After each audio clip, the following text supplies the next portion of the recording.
Hello दोस्तों, नमस्ते, प्रणाम। मैं रीना और देखिए रेनू भारती दीदी के चैनल पर एक गाना सुनाने जा रही हूँ जो कि चुटकुला नाच भी। तो कैसा लगे कमेंट में जरूर बताइएगा। और दीदी हमारे चैनल पर खुद बोलती है, अपने चैनल पर हमसे बोलवा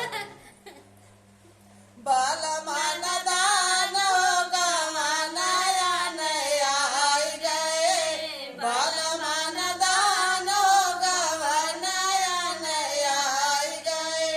पहला संदेश ससुर जी का आया, पहला संदेश ससुर जी का आया।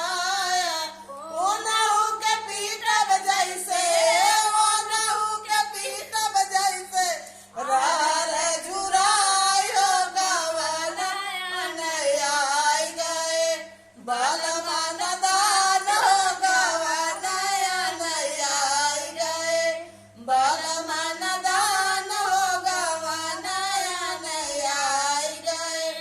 दूसरा संदेश जेठ जी का आया, दूसरा संदेश जेठ जी का आए। उनहु के पीटब जैसे, उनहु के पीटब जैसे, बजड़ी पुरान हो गवाना नया आई गए। बाल माना दान हो गवाना नया आई गए, बाल माना दान हो गवाना नया आई गए।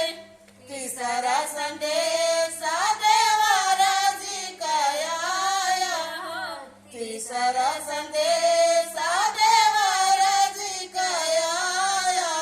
उनहु के खेदब जैसे, उनहु के खेदब जैसे, बन कैसियार हो गवाना नया आई गए।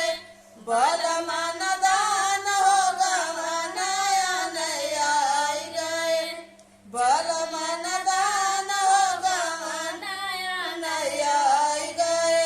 चौथा संदेश सजन जी का आया, चौथा संदेश सजन जी का आया। उनहु के पूजब जैसे, उनहु के पूजब जैसे, शिव भगवान हो गवाना आई गए।